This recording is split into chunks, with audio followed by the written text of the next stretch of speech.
명함을 주고받을 때에 가장 큰 이유는 내가 이런 사람입니다 하고 자기를 소개하려는 뜻이 있죠. 동시에 소개하려고 하는 명함에는 반드시 정체성을 알리는 그 내용을 적어둡니다.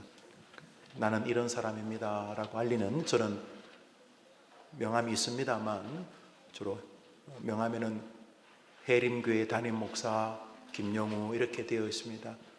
굳이 적으려면 누구누구의 아버지, 누구누구의 아들, 심지어 누구누구의 손자 이렇게 쓸 것도 있겠습니다만 가장 중요한 것은 내가 목사요 사랑하는 해림교회 담임 목사다 하는 것이 알리고자 하는 주된 주제이니까 그렇게 쓰지 않겠습니까?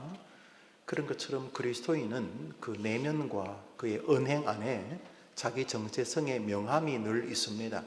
딱 이렇게 만났을 때 나는 누구요? 이렇게 말할 수 있어야 될 때 가장 중요한 것이 무엇일까요? 하나님 앞에서 세상을 향해 우리에게 파송의 의도, 땅 끝까지 이르러 주의 증인이 되라고 하셨던 주님의 명령에 순종하는 우리가 살아있는 동안 사람들에게 여러분을 소개할 때 무엇이라고 소개해야 올바른 것이고 하나님이 지켜보시면서 그것을 기뻐하시겠느냐 하는 거죠. 어떤 명함을 받으면 좀 짜증스러워요. 해외여행 65번.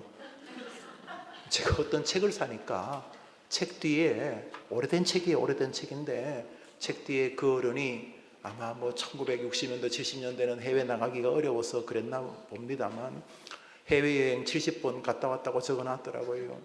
제가 엄청 감동받았을 것 같습니까? 이 책을 살까 말까 번역서여서 그냥 사긴 샀는데 그건 그분이 70번이 아니라 7만 번을 다녀온들 제가 무슨 큰 감동을 받겠습니까, 여러분? 그런 것처럼 하나님이 우리가 어떻게 명함을 돌리며 살면 기뻐하시겠느냐 하는 거죠. 제일 중요한 건 그분이니까. 일단 그분이 좋아하면 인생이 열리는 거고 목회든 뭐든 그분에게 각을 지면 망하는 거죠. 별 생쇼를 다 해도 안 될 것 아닙니까? 그럼 하나님은 우리가 어떻게 이 땅에서 명함 같은 언행과 삶을 살기를 원하시겠느냐는 거죠. 한번 더 합시다. 나는 그리스도인이다. 하나님께서 여러분에게 기대하는 명함은 그것인 줄 믿으시기를 바라요. 아멘. 그게 적어야 될 가장 중요한 주제예요. 명함에 박혀 있어야 돼요. 나는 무슨 목사입니다. 그 나쁜 건 아닌데 나는 어떤 사장님 나쁜 것도 아닌데 그리스도인들에게 가장 중요한 내용은 나는 그리스도를 구주로 모시고 그리스도와 함께 살고 그리스도와 함께 죽음 이후에 만나게 될 기대를 가지고 사는 그리스도의 사람, 나는 그리스도인이요. 이것이 우리의 명함이 되어야 될 줄 믿으시기를 바랍니다. 아멘. 근데 문제는 교회는 다녀요. 나는 해림교회 교인이요. 그거 참 좋은 일이. 그렇지만 그리스도인이라고 자신 있게 말 못하는 것은 아쉬운 거죠. 해림 가족이어도 뒤에 나오는 프로그램 안에 있습니다. 해림 가족이 되기 전에 먼저 해야 될 것은 그리스도인이 되어야 되는 것입니다. 모든 사람이 무엇보다 하나님께서 여러분을 볼 때 쟤는 그리스도인이다. 쟤는 목사, 집사, 장로이기 전에 쟤는 그리스도인이다. 지금 아직도 지혜가 부족하지만 저 초등학교 1학년밖에 안 되지만 해림교회 주일학교 쟤는 그리스도인이다. 이렇게 되어져야 우리의 올바른 삶이요 인생 명함인 줄 믿습니다. 아멘. 그리스도인이요 라고 하는 주제를 가지고 우리가 25개의 공간을 살펴보고 있습니다. 창조로부터 시작한 것이 이제 성경에 와 있습니다. 오늘 12가요제는 성경의 주제가 무엇인가? 66권 성경은 무언가? 바이블, 캐논이라고 하는 것이 어떤 의미를 가지고 있는가? 그것을 참고하려고 하는 것입니다. 성경은 구약 성경과 신약 성경으로 나뉘어져 있습니다. 구약 성경은 바벨론 포로 시에 아람어로 기록된 에스라서 일부분과 예레미야서 일부분 그리고 다니엘서 일부분을 제외하고는 대부분이 히브리어로 기록되었습니다. 우리가 가끔 말하다 보면은 세종대왕이나 우리가 보통 한글이라고 말하고 있는 한문의 영향, 가령 학교, 국가 이런 것도 한문의 근원을 가지고 있지만 이미 우리에게 많이 녹아들어서 그것을 굳이 외래어라고 쓰기보다는 그냥 한국말이라고 쓰지요. 그렇지만 여러분 신라 시대에 버스가 있었겠습니까? 버스? 없었겠지요. 만약 신라 시대에 누가 버스를 하나 가져왔다 칩시다. 타임머신을 타고. 그러면 신라 시대의 사람들이 버스를 뭐라고 불렀을까요? 굴러다니는 마차는 말이 끄는 거고, 굴러다니는까지는 동의가 됩니다. 굴러다니는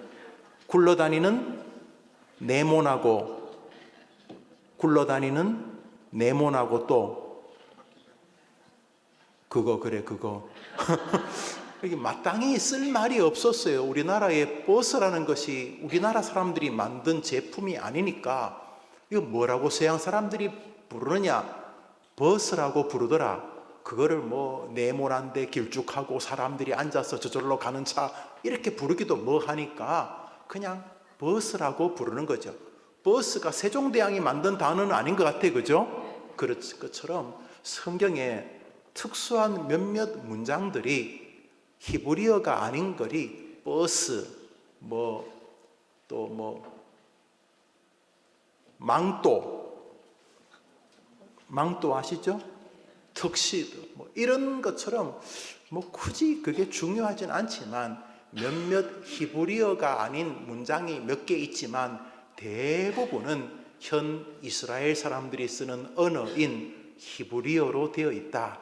고대 히브리어와 지금 히브리어 큰 차이가 없는데 그저 우리 초기에 아래 아 한글에 아야 어여 할 때 아자가 지금 이렇게 이응에 아 이래 쓰지만 아마 점 찍고 그랬어요. 그냥 그런 단어 정도 차이일 뿐이지 구약 성경은 현재 이스라엘 사람들이 쓰는 언어인 히브리어로 기록되어 있다 이런 뜻이고, 신약 성경은 현대 그리스 사람들이 쓰는 그리스어로 되어 있는데 고대 그리스어에서 조금 축약해 부분 정리해서 요즘 새로운 현대 그리스어가 있지만은 그리스어 고라는 측면에서 같은 뿌리다. 그래서 쉽게 생각하면 구약 성경은 이스라엘 말로, 신약 성경은 그리스 말로 이루어져 있다. 그렇게 이해하시면 되겠습니다. 이것이죠. 참고로 히브리어는 이스라엘의 언어입니다. 이에 반해 신약 성경은 대부분이 헬라어로 기록이 되어 있는데 이 언어는 그리스말을 가리킵니다. 네. 기록 연대는 가장 오래된 성경으로 보이는 창세기를 비롯한 모세 오경과 욥기가 주전 1450년경으로 추정되고, 네, 이건 별로 중요하지 않는데 최소한 지금으로부터 한 1500년 전에 기록된 것으로 추정이 되어진다 이런 것이고, 구약 성경의 마지막 책인 말라기가 주전 450년경에 기록된 것으로 보입니다. 신약 성경은 대부분이 주후 100년경 즈음에 기록이 마무리된 것으로 추정됩니다. 그렇게 볼 때 성경은 약 1500년에서 1600년간에 걸쳐서 기록된 것으로 생각되며 기록자는 약 40여 명으로 추정됩니다. 우리가 현재 가지고 있는 성경과 고고학적 자료를 볼 때 성경은 약 한 1500년 정도의 시간을 걸쳐서 하나님의 뜻 안에서 사람들로 기록하게 하신 것으로 추정을 합니다. 그러나 이것이 사본을 중심으로 이야기하는 것입니다. 성경은 어떻게 기록되었는가? 우리 출애굽기 읽어볼까요? 시작. 여호수아가 칼날로 아말렉과 그 백성을 쳐서 무찌르니라. 여호와께서 모세에게 이르시되 이것을 책에 기록하여 기념하게 하고 여호수아의 귀에 외어 들리라. 내가 아말렉을 없이 하여 천하에서 기억도 못하게 하리라. 여기 보면 최초로 출애굽기에 뭘 적으라는 말이 있습니다. 하나님께서 모세에게 뭘 적으라 그러셨어요. 읽어보시 성경을 잘 보시죠. 여호수아가 칼날로 아말렉과 그 백성을 쳐서 무찌르니라. 여호와께서 하나님께서 모세에게 말씀하셨는데 이것을 이 전쟁에서 하나님의 은혜로 너희들이 이긴 이것을 책에 기록하여 기념하고 여호수아를 비롯한 백성들의 귀에 읽어줘서 외워지도록 하라. 그렇게 말하면서 중요한 어떠한 사건을 여호와께서 모세에게 기록하게 하라. 모세가 오늘 마음도 울적하고 비도 오는데 시나 한번 적어볼까, 산문이나 한번 끄적거려볼까 이렇게 한 게 아니고 여호와께서 모세에게 무언가를 기록하여 책의 형태를 갖추어서 후배죠. 현재 그때는 비서였는데 비서 여호수아 그리고 백성들에게 전하여 알리게 하라. 이렇게 하면서 성경 66권 가운데 하나님이 무언가를 기록하라고 하셨던 한 사건이 여기서부터 시작이 됩니다. 읽어봅시다. 하나님이 모세에게 무언가를 기록하라고 하신 성경의 첫 번째 기록입니다. 그날의 내용은 아말렉과의 전쟁에 관한 것이었습니다. 그래서 지금 출애굽기를 우리가 보고 있는 것입니다. 예, 출애굽기에 지금 그 내용을 지금 뽑고 있죠. 모세가 기록하라고 하신 하나님의 명을 받아 기록한 것을 우리가 지금 출애굽기로 읽고 있는 거죠. 예. 그리고 또 다른 부분에서 모세를 통한 기록의 내용이 나옵니다. 출애굽기 24장 읽어봅시다. 시작. 모세가 와서 여호와의 모든 말씀과 그의 모든 율례를 백성에게 전하며 그들이 한 소리로 응답하여 이르되 여호와께서 말씀하신 모든 것을 우리가 준행하리이다.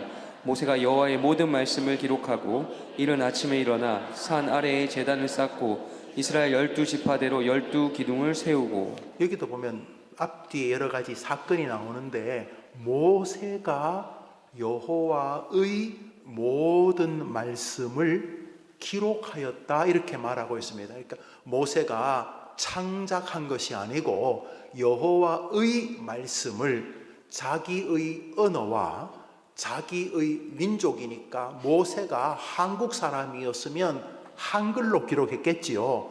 모세가 러시아 사람이면 러시아 말로 기록했을 텐데 모세는 이스라엘 사람이었기 때문에 아브라함의 후손이고 레위의 후손이었기 때문에 모세는 자기가 쓰는 언어인 히브리어로 하나님의 말씀을 기록했다는 것을 성경이 우리에게 알려주고 있습니다.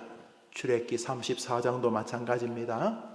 하나님 시작. 여호와께서 모세에게 이르시되 너는 이 말들을 기록하라. 내가 이 말들의 뜻대로 너와 이스라엘과 언약을 세웠음이니라 하시니라. 출애굽기 17장에서 24장에서 34장에서 여호와께서 야훼께서 모세에게 이르시되 너는 이 말들 나의 말들을 기록하라 이렇게 말씀하시고 네가 기록한 그 말이 너희 이스라엘과 나 사이의 언약이라고 말씀을 하셨습니다. 그러니까 최소한 출애굽기는 이러한 방식으로 기록되었다는 것을 생각할 수 있습니다.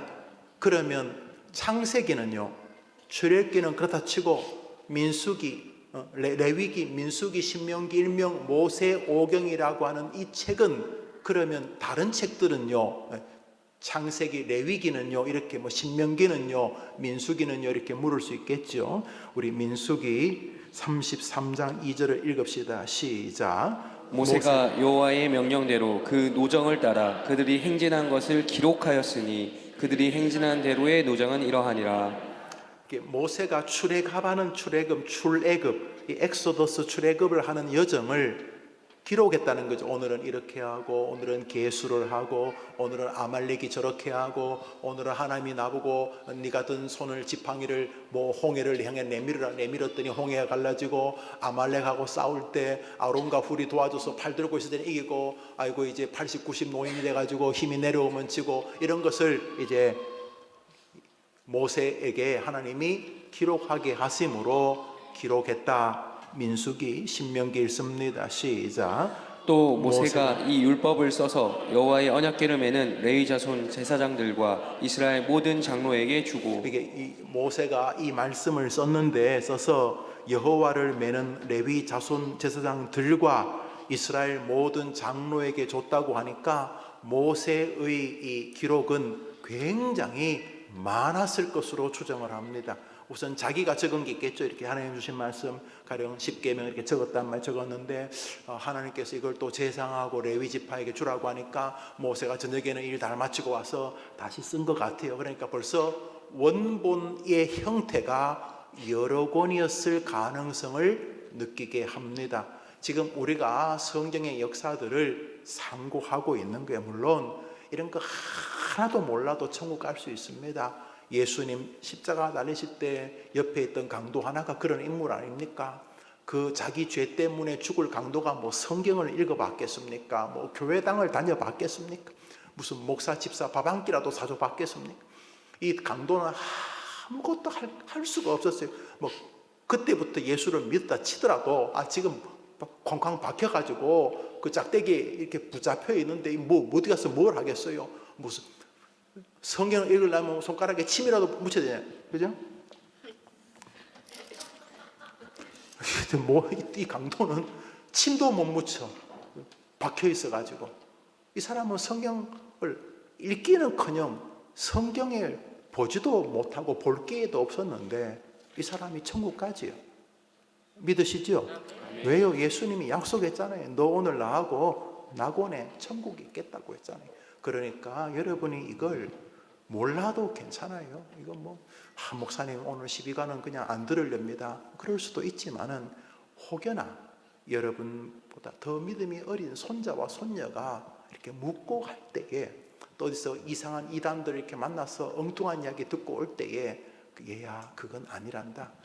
성경 66권만이 하나님의 은혜고 통일교회 원리강론 제메세 30개론 무슨 몰몬경 이런 건 전부 다 하나님의 뜻이 아니란다. 이렇게 말해줄 수 있어야 될 측면에서 함께 상고하는 것이니 여러분이 기억해 두시면 도움이 되리라 생각합니다. 우리는 이렇게 하여 성경의 처음 5권인 율법서, 창세기, 출애굽기, 레위기, 민수기, 신명기를 하나님께서 사람을 통해 기록하셨음을 알 수가 있습니다. 그러므로 우리는 모세든 다윗이든 베드로든 바울이든 하나님께서 하나님의 영감으로 사람들에게 임하셔서 자신의 계시를 작성하고 기록하게 하셨다는 것을 알 수가 있습니다. 그런데 거기까지입니다. 우리 자세한 거 다 모릅니다. 가령 모세 오경의 마지막 신명기에 모세의 죽음을 기록해 두었습니다. 죽는 사람이 나 죽었다 기록할 수는 없으니까 그 뒷부분은 하나님이 모세를 모세만이 성경을 기록할 사람이 아니니까 우리가 알지 못하는 또 다른 저자를 통해서 모세의 기록 뒷부분을 메우게 하실 수 있지요. 제가 주 강사니까 제가 만든 교재니까 제가 강의하지만 한 달 동안 좀 목회 연구를 하고 몸도 좀 수술이게 제가 물리적으로 수요일마다 이 해림 강단에 못 서니까 저를 대신해서 우리 귀하신 이 목사님께서 이 말씀을 강요하지 않았습니까? 강론하지 않았습니까? 중심은 담임 목사가 강론하는 거지만 담임 목사가 좀 사고가 나고 다치고 그래서 못할 때에 큰 테두리의 정신은 변함이 없죠. 그런 것처럼 그래서 김 목사가 아니어도 이 목사님께서 강의를 할 수 있는 것처럼 모세 오경의 대부분을 모세를 통해 기록하셨지만 모세의 죽음 사건 몇 페이지 정도는 하나님께서 또 다른 사람, 우리가 잘 알지 못하는 사람을 통해 여호수아이든지 아론이든지 훌이든지 하나님께서 또 다른 사람을 통해서 성경을 모세를 통해 기록하신 방식으로 베드로와 바울을 통해 기록하신 방식으로 기록했을 것이라는 것을 우리가 생각할 수 있습니다. 거기까지입니다. 더 자세한 것은 모릅니다. 하나님이 그게 성경을 어떤 방식으로 기록하고 무슨 요일부터 무슨 요일까지 몇 시부터 몇 시까지 종이는 질은 무엇으로 아니면 가죽이었는지 연필의 종류는 무엇이었는지 그것을 무엇으로 기록해 또 왜 어떤 날 어떤 방식으로 어떤 자리에서 기록하는 게 중요하다면 알려주셨을 것입니다. 그런데 안 알려주셨습니다. 왜냐하면 그것을 알지 못해도 믿음을 넉넉히 지킬 수 있기 때문인 것입니다. 그래서 우리는 성경 안에서 성경의 기록을 점검해 보고 있습니다. 중요한 것은 그것입니다. 따라합시다. 성경은 하나님께서 사람을 통해 우리에게 남기신 하나님의 말씀이다. 여러분 믿으시죠? 방금 모세가 그렇게 여호와의 말씀대로 여호와께서 모세에게 이르시되 기록하라. 여호와께서 주 저자이신데 여호와께서 인간을 배려하셔서 인간의 언행을 인간을 통해 기록해 주셨다. 그것이 성경이 우리 손에 있다. 두 번째로 성경이 우리 손에 어떻게 들어왔는가? 우선 모세가 기록한 그 성경은 어떻게 되었겠습니까? 그 원본들은 조심스럽게 보관되었을 것입니다. 성경 말씀 신명기 읽어봅시다. 시작. 모세가 이 율법의 말씀을 다 책에 써서 마친 후에 모세가 여호와의 언약궤를 메는 레위 사람에게 명령하여 이르되 이 율법책을 가져다가 너희 하나님 여호와의 언약궤 곁에 두어 너희에게 증거가 되게 하라. 그러니까 이 언약궤 곁에 두었으니까 보편적으로 이 언약궤라고 할 때 모세가 호렙산에서 시내산에서 하나님을 대면하고 받았던 말씀 돌에 써주신 십계명을 추정합니다.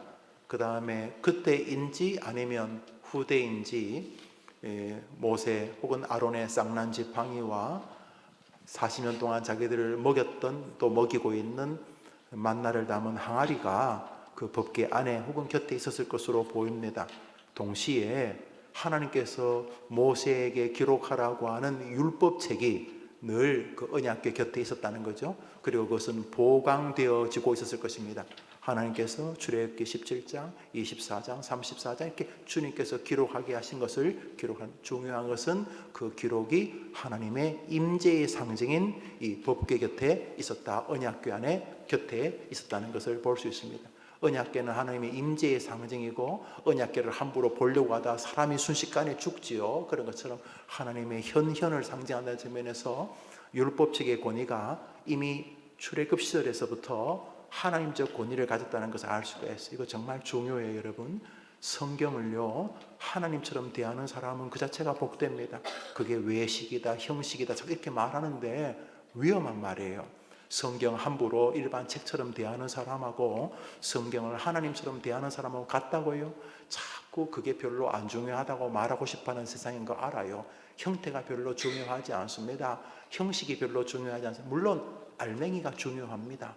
마음이 중요합니다. 그러나 여러분 회사 면접 갈 때 추링이 있고 반바지 입고 뭐 슬리퍼 신고 잘 안 가지 않습니까? 어른들 만날 때 하다못해 상견례 하러 갈 때 할 수만 있으면 정장하지 않습니까? 그런 것처럼 형태가 일부분 중요한 거죠.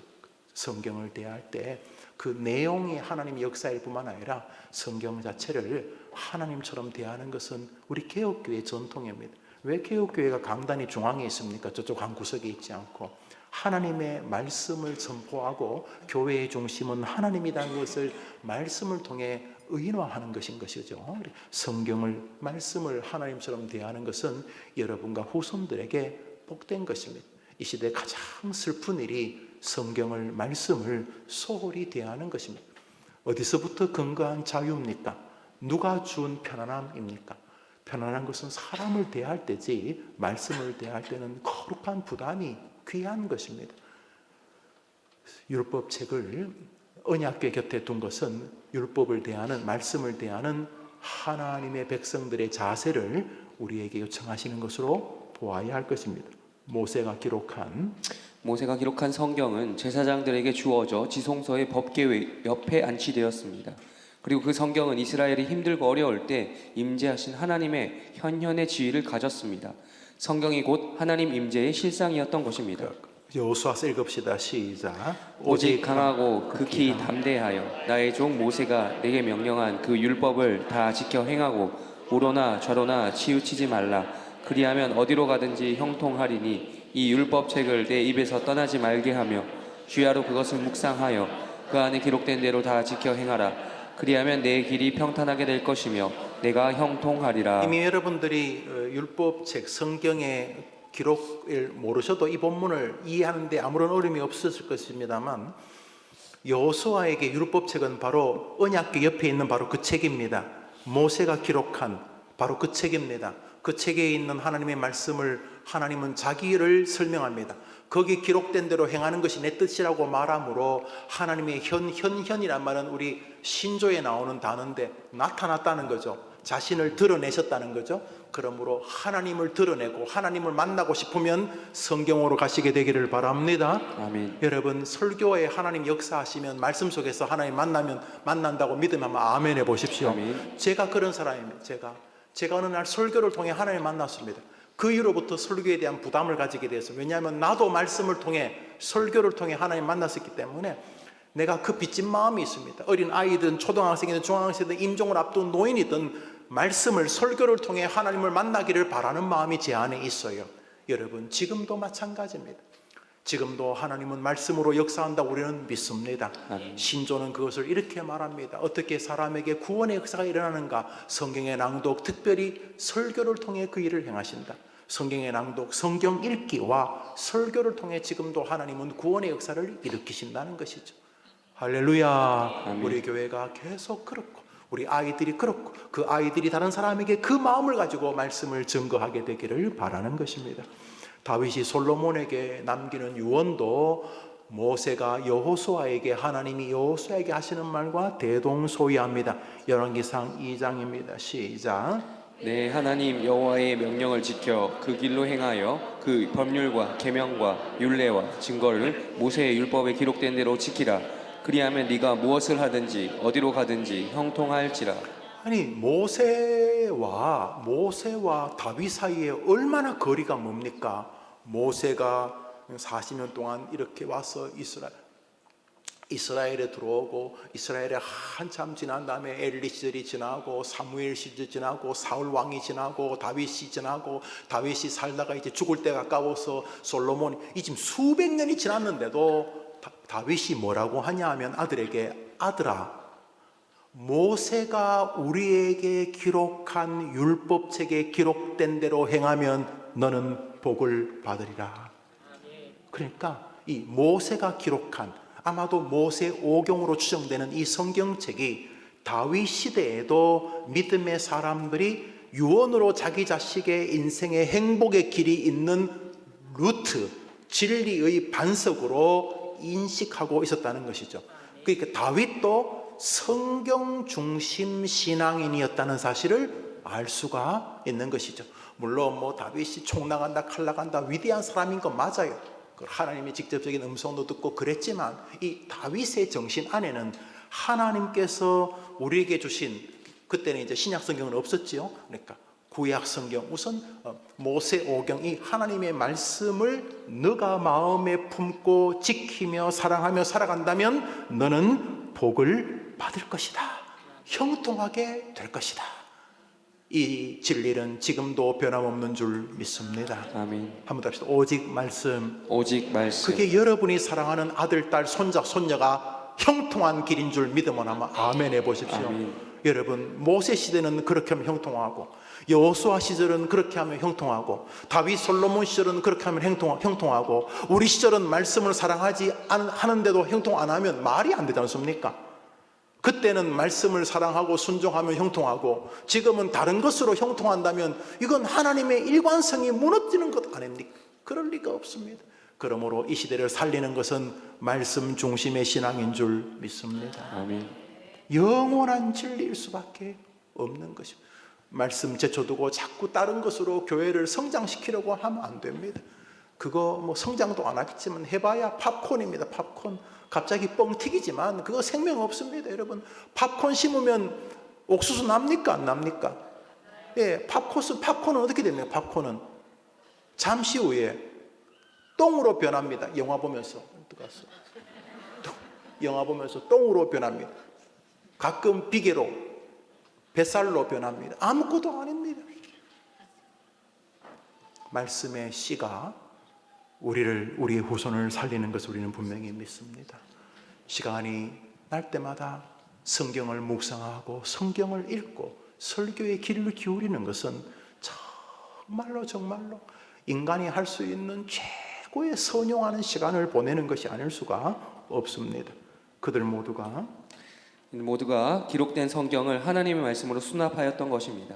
요시야 임금 시대에 성전을 정리하다가 말씀을 발견한 장면이 열왕기서에 나옵니다. 이 또 요시야는 또 언제입니까? 이 뭐 사울, 다윗, 솔로몬, 르호보암 그 다음부터 이 뭐 한참 지나요. 이스라엘이 이제 거의 마무리되어질 그 시절에 요시야 임금이 되었어요. 나이도 몇 살 안 되는 이 사람이 임금이 되었는데. 이 솔로몬 이후로부터 이 성경을 대하는 태도가 이 솔로몬이 그 이상한 여자들한테 빠져가지고 막 우상 숭배하고 망가져 버렸어요. 그 서서히 말씀과 상관없는 뭐 교회당에 와서 그 성전에 와서 뭐 제사도 드리고 양도 바치고 그러지만 이 말씀과 상관이 없는 신앙생활이 흘렀어요. 그 가능해요, 여러분. 그 목사들 가운데 이상한 사람 많아요. 뭐 동성애법 지지하고 하는 거 내가 아무리 봐도 저건 마귀들이라고밖에 설명할 수 없는 그 목사를 하지 말든지 뭐 별별 인간들이 다 있는데 시간이 지나면서 어디서부터 문제가 생겼냐 하면 되도 않는 뭐 진리, 정의, 뭐 인권 이런 소리 하면서 말씀하고 자꾸 멀어져 가는 거예요. 말씀하고 그럴듯하지만 말씀은 그냥 중심이 아니고 그저 자기 이야기를 뒷받침하기 위한 곁다리 참고서 정도고 말씀 중심의 설교가 아니야. 말씀 중심으로 안 살아가. 사람을 대할 때 그냥 정치공학적으로 사람을 대하고 말씀에 근거해서 사람을 대하는 법이 없어요. 그러니까 시간이 지나면서 요시야가 임금할 때쯤이면 이스라엘의 말씀이 사라져 버렸어요. 말씀 가지고 뭘 결정하는 편이 아닌 그런 나라가 되어졌어요. 세월이 많이 흐른 다윗 이후에 세월이 많이 흐른 이스라엘 다윗의 후손들의 자화상이 요시야 임금 바로 직전까지 있었던 것을 보게 됩니다. 열왕기하 22장 읽읍시다. 시작. 대제사장 hil기야가 서기관 사반에게 이르되 내가 여호와의 성전에서 율법책을 발견하였노라 하고 hil기야가 그 책을 사반에게 주니 사반이 읽으니라. 또 서기관 사반 왕에게 말하여 이르되 제사장 hil기야가 내게 책을 주더이다 하고 사반이 왕의 앞에서 읽음에 왕이 율법책의 말을 듣자 곧 그의 옷을 찢으니라. 이 율법책 아마 모세오경으로 추정이 되어집니다. 모세오경. 그 외에 뭐 또 욥기도 있었는지는 모르겠습니다만 이 성경책을 성전 한쪽 구석에서 발견합니다. 왜냐하면 성전 앞에 이렇게 책상에 놔뒀으면 다 봤겠죠.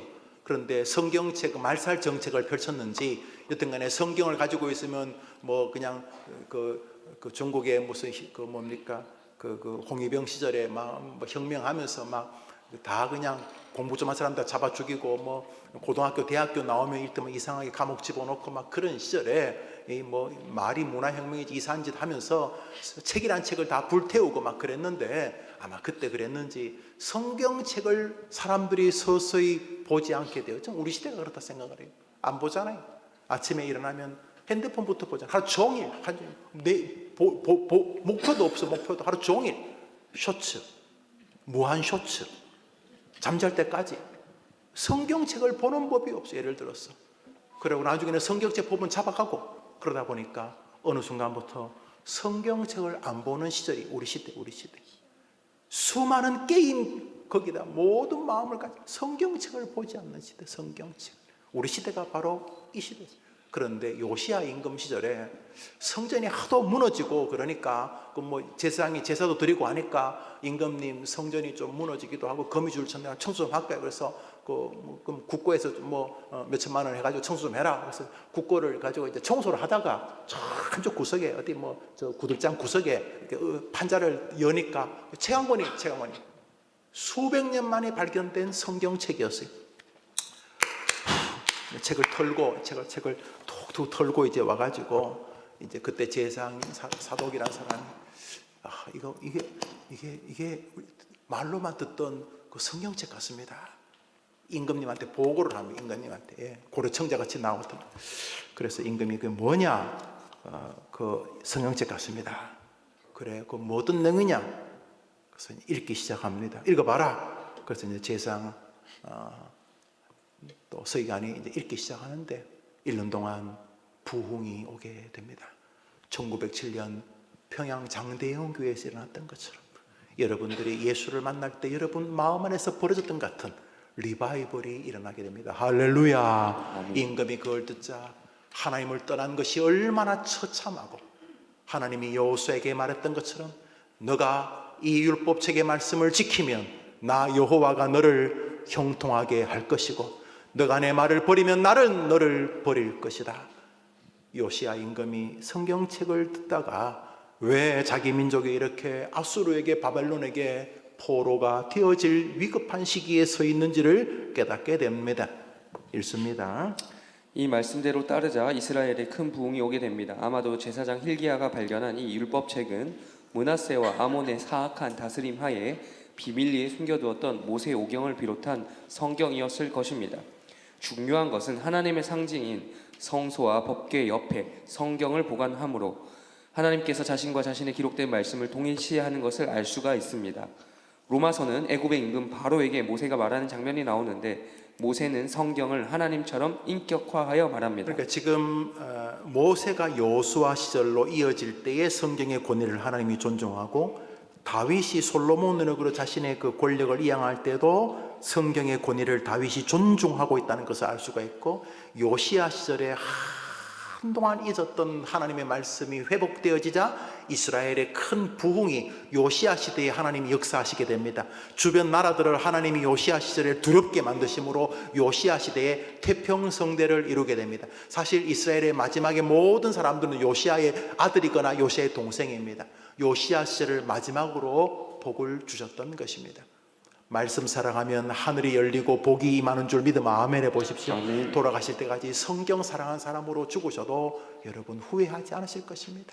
세상 사람이 바보처럼 봐도 죽을 때까지 성경 사랑, 우리 할아버지 정말 성경을 사랑하는 사람이었다, 우리 할머니 정말 성경을 사랑하는 사람이었다, 그거 시대에 뒤떨어지는 것처럼 보이지만 그게 시대를 제일 앞서가는 방법인 줄 믿으시기를 바랍니다.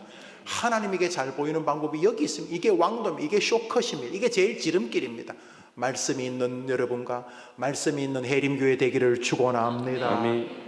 성경 말씀 로마서를 읽습니다. 시작. 성경이 바로에게 이르시되 내가 이 일을 위하여 너를 세웠으니 곧 너로 말미암아 내 능력을 보이고 내 이름이 온 땅에 전파되게 하려 함이라 하셨으니. 바로에게 말한 게 누구였다고요? 성경. 여러분, 바로에게 말한 것은 하나님을 대신한 모세였고 하나님이셨습니다. 하나님이 바로에게 내 백성을 보내라고 말했는데 성경 로마서에서 바울은 성경을 하나님의 권위 앞에 높여두고 있습니다. 성경이 바로에게 말했다고 이렇게 말함으로 성경을 하나님으로 대칭하고 있는 것을 알 수가 있습니다. 성경과 하나님, 성경과 예수님을 동일시하는 것은 굉장히 중요한 사도 바울적 사상입니다. 사도행전 20장 32절 읽읍시다. 시작. 지금 내가 여러분을 주와 및 그 은혜의 말씀에 부탁하노니 그 말씀이 여러분을 능히 든든히 세우사 거룩하게 하심을 입은 모든 자 가운데 기업이 있게 하시리라. 그 하나님의 말씀이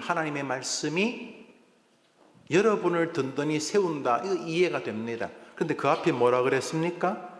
여러분을 주님, 주와 및 그 은혜의 말씀께 부탁한다.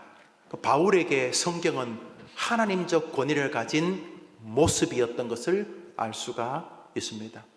여기 인생을 승부 걸 만한 길이 있습니다. 말씀을 하나님처럼 대하는 목사에게 하나님이 은혜를 베풀어 주실 것이라고 저는 확신합니다. 왜냐하면 다 그렇게 안 하니까. 방법, 메소드, 프로그램, 인간 심리술 이런 거 가지고 뭘 해보려고 할 때에 하나님 말씀이 하나님이라고 믿는 목사가 있다면 저는 하나님이 도와주실 것이라고 믿습니다. 저는 그렇게 믿습니다. 우리 아이들도 마찬가지입니다. 이 무한 경쟁, 외국에서 대학 가는 퍼센테이지가 미국이 한 30-40% 이렇게 되고 유럽은 20%, 25%, 우리나라는 거의 80에서 90%가 대학을 갑니다. 이게 경쟁력이 있을까 고민을 하게 됩니다. 경쟁력이 있을까? 그러니까 대학 가야 될 사람이 있다고 생각합니다. 그러나 모든 사람이 대학 가야 되는가는 좀 다른 문제인데 가고 안 가고를 그걸 떠나서 경쟁이 자꾸 치열해집니다. 옛날에는 대학생이 100명에 1명꼴이면 어렵지 않았지 않습니까? 그러나 지금은 이제 100명에 90명이 대학생이니까 이거 정말 어려운 일입니다. 이게 어떻게 경쟁을 해야 될지 모르지 않습니까? 여기 가장 탁월한 경쟁력이 있습니다. 하나님에게 잘 보이는 경쟁력입니다. 말씀 사랑하는 아이로 키우면 길이 열릴 줄 믿으시기 바랍니다. 아멘. 형통하기를 바라잖아요, 부모님들. 형통하기를. 물론 잘 안 됩니다.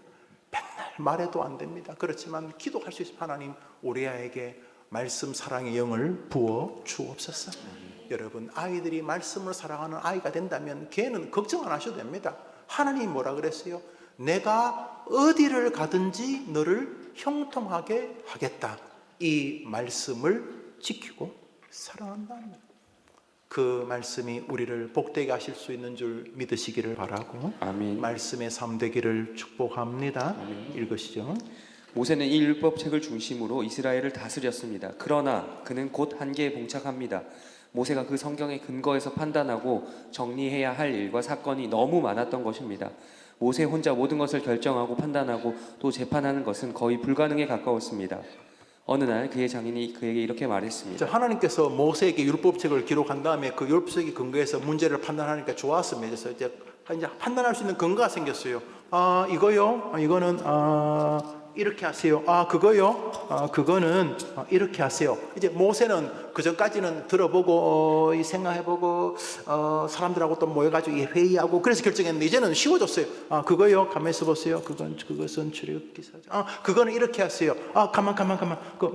그거는 레위기. 이건 이렇게 하세요. 이제 모세가 이제 판단하기 쉬워졌습니다. 사람들도 다 그것을 순종했습니다. 문제는 200만 명이에요. 200만 명. 200만 명이 줄 서가지고 이거 이랬어요, 저거 저랬어요, 그거 기요, 이게 저게 기요, 이 사람이 그랬어요, 저 사람이 그랬어요. 이 모세가 혼자 일을 처리할 능력을 넘을 만큼 일이 참 모여들게 되었어요. 그때 모세의 장인이 모세에게 이렇게 말합니다. 출애굽기 18장입니다. 시작. 모세의 장인이 그에게 이르되 네가 하는 것이 옳지 못하도다. 너와 또 너와 함께한 이 백성이 필경 기력이 쇠하리니 이 일이 내게 너무 중함이라 네가 혼자 할 수 없으리라. 이렇게 되었습니다. 그렇게 되었어요. 그렇게 해서 이제 어떻게 됩니까? 읽어보시죠. 이렇게 해서 모세는 재판을 비롯한 자신의 일을 다른 사람과 나누게 됩니다. 그런데 모세를 제외한 다른 재판관들은 무엇을 근거로 모세처럼 재판해야 하겠습니까? 말씀이었습니다. 이렇게 좋습니다. 그러면 이제 나처럼 이 문제를 판단할 재판관들을 한 50명, 100명 만듭시다. 그래 2명만 하면 100만 명씩 하면 되고 5명 하면 한 40만 명씩 하면 되고 10명씩 하면 이제 어떻게 천부장, 백부장을 세우는 겁니다. 근데 그 사람 세웠는데 그 사람들은 그 뭘 가지고 판단합니까? 그 사람들은 모세는 지금까지 율법책을 가지고 이제 판단하는데 그 사람들은 뭘 가지고 판단하겠습니까? 출애굽기 18장입니다. 시작. 이제 내 말을 들으라. 그들에게 율례와 법도를 가르쳐서 마땅히 갈 길과 할 일을 그들에게 보이고 너는 또 온 백성 가운데서 능력 있는 사람들 백성 위에 세워 천부장과 백부장과 50부장과 10부장을 삼아 그들이 때를 따라 백성을 재판하게 하라. 네, 그렇게 재판을 하게 되었습니다. 자, 재판하게 된 그 사람들은 그러면 무엇을 재판하게 하여지는가? 이것이죠. 그 모세의 율법은 더 많은 사람들에게 복사되어집니다. 예. 왜냐하면 율법책을 사람들도 가지고 있어야지 사람들을 모세처럼 판단해주고 재판을 공정하게 말씀대로 하지 않겠습니까? 읽어봅시다. 신명기입니다. 시작. 왕위에 오르거든 이 율법서의 등사본을 레위 사람 제사장 앞에서 책에 기록하여. 예, 여기 보면은 이 율법서의 등사본, 카피본, 복사본을 세상 사람들에게 읽을 수 있거나 제사장들이 가지고 판단할 수 있도록 다시 말해 사본 형태를 가지고 이 책이 확장되어졌다는 것을 알 수가 있습니다. 여기서부터 이제 성경이 우리 손에 어떻게 들어왔는지를 생각할 수 있는 여지가 생기게 됩니다. 결국 원본은 사본의 형태로 우리의 손에 들어오게 됩니다. 성경 원본은 레위인 제사장들이 맡았고 이어서 서기관들에게로 그 직무가 넘어갔습니다. 예레미야가 시대의 어두움을 말하며 하는 탄식 가운데 나오는 말입니다. 여기 보면 이제 성경책이 원래 모세를 통해 줬는데 이 책들이 어느 시점에서부터 제사장 그리고 제사장들보다도 그 레위 지파라는 이름으로 글을 쓰라니까 그 중에 악필도 있잖아요. 레위 제사장인데 글자가 악필이야. 레위 제사장들보다 가운데 이 글씨를 잘 쓰는 사람 찾아보자. 그래서 만든 직책이 서기관입니다. 서기관들은 이 율법책을 원래 원본을 복사하는 일을 하게 됩니다. 서기관들이면 자기 마음대로 지어내는 게 아니고. 그래서 읽어봅시다. 네, 읽으시죠. 너희가 예레미야서 8장 8절 읽읍시다. 시작. 너희가 어찌 우리는 지혜가 있고 우리에게는 여호와의 율법이 있다 말하겠느냐. 참으로 서기관의 거짓의 붓이 거짓되게 하였느냐. 이렇게 해서 서기관들의 여기는 좀 부정적인데 서기관들 가운데 성경을 잘못 기록할 여지도 존재하지만은 서기관들이 일정한 부분 율법책과 율법책의 기록의 사명이 있었다는 것을 역설적으로 예레미야서 8장은 읽어 보여줍니다. 에스라도 서기관이었습니다. 이처럼 구약 성경을 모세라는 사람을 통해 기록하게 하신 하나님이 신약 성경도 동일한 방식으로 기록하시고 우리에게 전하셨습니다. 네. 성경이 66권인 것은 신비이나 개혁교회는 원래 하나님 말씀은 신구약 성경 66권이었으며 하나님은 주후 4세기경의 종교회의인 일명 히포레기우스 공의회와 카르타고 공의회를 통해 그 사실을 인류에게 확증하셨다고 믿습니다. 이는 그 회의들을 통해 66권이 성경이 된 것이 아니라 원래 성경은 66권이었는데 하나님이 그 회의들을 통해 확증하시게 하셨다고 믿는다는 말입니다. 네, 우리는 지금 이렇게 기록되어진 성경의 어느 시점에 66권으로 우리 속에 있는데 이제 사람들이 묻습니다. 아니 67권이 될 수도 있고 가톨릭처럼 73권이 될 수도 있고 뭐 좀 아가서같이 약간 좀 이게 하나님도 없고 연애 이야기 아닌가 이런 책은 또 뺄 수도 있고 이렇게 해서 성경은 66권을 단정하는 것은 너무 제한적이지 않습니까? 66권을 만든 것은 이 니케아 300년 314년 그 어느 즈음에 만든 것이 아닙니까? 라고 사람들이 말할 때 우리는 사람들이 그렇게 만든 것이 아니라 원래 성경을 하나님 66권으로 우리에게 주셨는데 인간들이 모여서 기도하고 상고해 볼 때 그것이 옳다는 것을 깨달았습니다 라고 하는 신앙 고백적 현장이 바로 그 공의회였다 이렇게 믿는 것이죠. 우리는 여기까지 하나님의 섭리를 그대로 수납합니다. 이렇게 하나님은 우리에게 하나님의 뜻을 계시하기 위하여 하나님의 말씀 성경을 우리에게 주셨다고 우리는 믿습니다. 아멘. 오늘 여기까지 우리 상고합니다. 사랑하는 여러분, 하나님께서 모세에게 기록하게 하신 성경이 베드로와 바울에게 요한에게 기록하게 하신 성경이 우리에게 있는 것은 하나님의 뜻을 명료하게 알리게 하기 위함일 뿐만 아니라 우리가 늘 그 하나님을 말씀을 통해 만나고 그 말씀 안에서 하나님이 우리를 향한 사랑과 은혜의 복을 누리게 하기 위함이라는 것입니다. 그러므로 성경을 주셨는데 읽지 않거나 이 읽는 말씀을 우리에게 잘 설명하는 설교를 듣지 않는다면 성경을 주신 하나님을 결국은 모욕하는 것이 되는 것입니다. 생각해 보십시오. 하나님께서 성경을 주셨는데 성경을 읽지 않고 그 성경 말씀을 듣지 않는다면 성경을 주신 원래의 의도를 우리가 스스로 무시하는 것이 되지 않습니까? 모쪼록 하나님 앞에서 우리가 우리의 삶이 마감되어 불리임을 받는 그날까지 해림교회 성도님들이 성경 사랑의 사람, 성경을 통해 형통케 하시는 은혜의 사람이 되기를 주님의 이름으로 축복합니다. 우리 다음 주에 나머지 공부를 하도록 하겠습니다.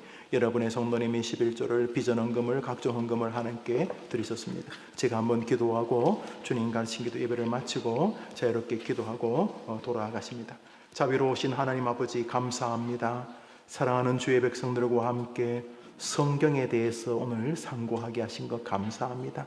많이 이미 알고 계시고 성경을 사랑하는 성도인 줄 믿습니다만은 더 본인만이 아니라 후손과 후손 그 후손의 후손들까지 하나님의 말씀 안에서 은혜와 은총을 누리고 말씀을 묵상하는 동안 영혼이 깨어나고 육신이 그리고 마음이 새로워지는 은혜가 있게 도와주옵시고 세상을 성공하게 만드는 자기 개발서 중에 최고의 개발서가 있다면 바로 성경인 줄 알아. 창세기를 읽으면서 출애굽기, 요한복음, 마태복음, 요한계시록을 읽으면서 하늘의 비밀과 땅의 비밀과 사람의 비밀과 재정의 비밀과 관계의 비밀을 경험하면서 말씀 속에서 형통케 하시는 은혜를 누리는 해림의 성도들이 다 되게 도와주시옵소서. 예수님의 이름으로 기도합니다. 아멘. 하늘에 계신 우리 아버지여, 이름이 거룩히 여김을 받으시오며 나라의 마옵시며 뜻이 하늘에서 이룬 것 같이 땅에서도 이루어지이다.